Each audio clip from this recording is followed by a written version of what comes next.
my loves. Hey guys, it's Caitlin. How bad is it gonna bother if I film with my glasses on? Because whoops, I'm gonna do it anyway. Don't care. So today I'm gonna be talking about my review of Harry Potter and the Sorcerer's Stone by J.K. Rowling. If you're wondering, yes, I have read this book multiple times. I have only read the first two, but I've read book one at least 4 times. I don't know. So let's start with the preface of the novel. If you have not read Harry Potter and the Sorcerer's Stone, first of all, I do highly believe that you should read this novel. Of course, again, I haven't read this series. I truly believe that it is so good. I mean, I've watched all the movies. I've been to Harry Potter World. I went on a school trip, but I have not read the books. And I remember my friends were really obsessed with them, and they just, in middle school, and they didn't want me to read them. You know, middle school girls. We're catty. So I just never read them. I got into the Hunger Games before everyone else. I was the OG fan. When it came out in 2008, I was there for it. I give this book 5 out of 5 stars every single time I read it. Everything about the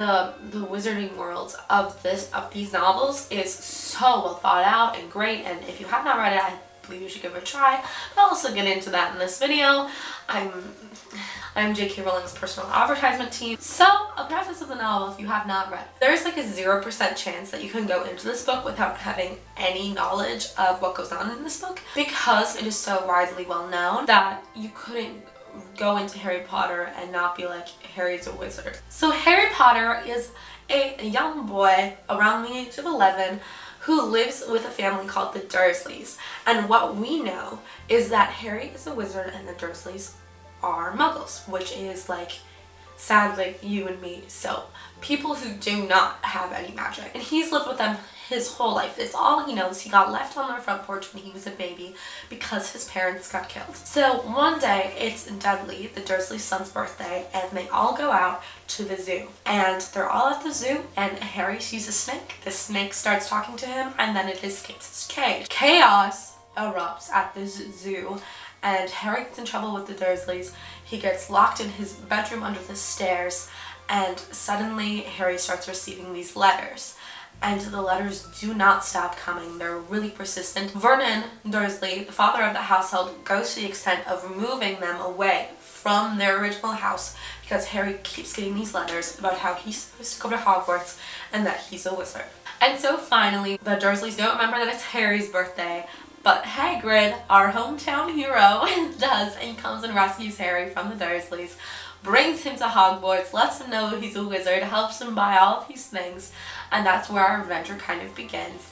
Later in the book we find out that there's a huge thing going on with the Gringotts Bank, and the Sorcerer's Stone is missing, and it's just a really powerful tool of magic, and it has gone missing from the vault. Every professor at Hogwarts is freaking out about this, the children kind of find out, and everything just starts to kind of go awry at Hogwarts after the stone is missing because evil is approaching. And that's kind of where I'm going to leave you off with the non-spoiler preface.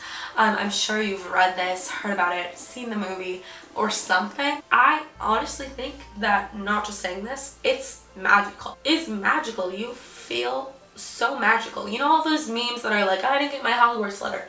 You know how bad that this whole group of people who have read these novels literally want to be in this world. Rowling does an amazing job of building the world.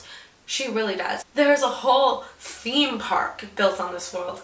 That relates more to the movies, but also that wouldn't have been able to be a thing really without Rowling herself building this world for us, engulfing us in it. Even in the first novel, she built a whole new sport. She built a sport for this world that muggles don't know about even. It's a whole sport that she made up. And it's so intricate and it's so detailed, and I appreciate the heck out of the world that Rowling built. Also, I must say that J.K. Rowling's writing style blows me away every single time. When Harry sees his family in the mirror, it's so touching, it's so beautiful. Also, I love the friendship. We don't really see a lot of pure friendships in YA because it's kind of an unlikely friendship. Harry is the shy boy who just got thrown into the wizarding world. Hermione is just really outspoken, really out there, very intelligent, doesn't really care if people find her annoying. And Ron is comes from an unwealthy family. He's kind of made fun of by everyone else, and they all come together. And I think it's so funny because when Hermione gets captured by the troll, Harry and Ron go to save her, and at the end of the chapter it says something like, and that's when they became friends, because when you save someone from a giant troll, like, you kind of have to be friends after that. True. It's so wholesome. It really is. They all want to help each other. Hermione doesn't really, like, sit with Ron and Harry during class, I don't think, because she's always, like, in the front answering questions, like, as she would be. She wouldn't be like, I'm gonna sit with Harry and Ron in the back. She'd be like, no, I'm gonna sit in the front. Like, what are you doing? Their personalities will really shine through each individual one. Like Hermione, like I was talking about, I wrote a whole essay on how much I loved Hermione, because in YA, when YA is written by men, you usually more so in like the older days, when a YA novel would have a female character written by a man, she would be kind of like ditzy, not know her way around, like she was kind of dumb, like she kind of did stupid things, that was always loads of punishment.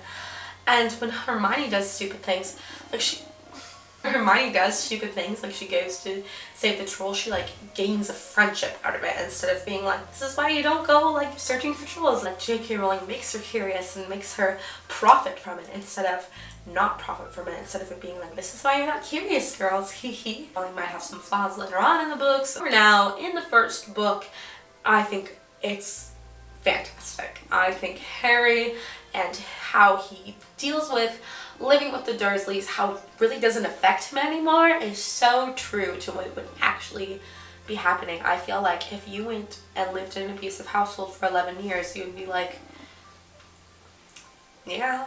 I don't know. I feel like he doesn't make jokes about it, but he's just kind of like really dry about it. I think that's so truthful to like who he is as a character and like what it's like in real life. And Ron dealing with his family being poor. I feel like you can't help but love all the characters, each individually, for each reason. Like, you start to love Neville for no reason at all. You get to know the teachers, you get to know Hagrid and Dumbledore, Snape and Voldemort, you get to know even the villain, and like, it's such a well thought out first book. Like, it really sets it all up, and it's not just like a setup book. You know how you have those chapters in some novels that it's like, that was just like a filler chapter, like there is no reason for this whole chapter to be in the book.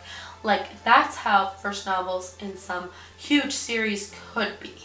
But I feel like this one doesn't just set up the whole world, all of the characters, what you're going to be knowing about for 7 years, 7 novels.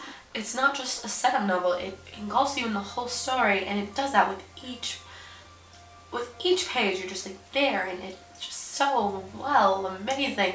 I don't even know if I wrote down any critiques. I think I probably have some. I know I read this for class, and I know some people found Hermione annoying. I can't relate. The ending too, the ending truly resolves. It's truly such a good setup for the rest of the books. The ending, because it's like, oh, Harry, like, the trio gets through all of these things that were like specifically set up for each of their knowledges. They get in, they wouldn't have been able to do it without Hermione, but it's like fine. They get in, Ron has this huge heroic moment because J.K. Rowling was going to kill him off, but then everyone liked Ron, so she kept him. And then Harry goes and he sees Professor Quirrell, and you're like, what the f***? And it's Voldemort on the back of his head, and I remember watching the movie for the first time just being shocked. And even when I read the book, I still just get chills because she sets it up so well. And sometimes it's like, well, how did that happen? Like, how did Harry all of a sudden get this? And it's like, it feels like it's kind of like just, oh, she just made that up so Harry would win, but it makes sense because like Dumbledore and like magic and true passion and like selflessness, and like Harry is a good person, so he got the stone in the end. It's just like Gryffindor wins the House Cup and Harry goes back to the Dursleys, and it is a great novel. I find myself never getting tired of just rereading that or even rewatching the movie. And so that is like my rambling, gushing review of Harry Potter and the Sorcerer's Stone. I hope you enjoyed this. Please make sure to give my video a thumbs up and subscribe, because YouTube is not going to be funding me unless I have 1,000 subscribers. Just kidding, but I'm not kidding. Thank you for watching again. I hope you enjoyed this video, and I will see you in my next one. Bye.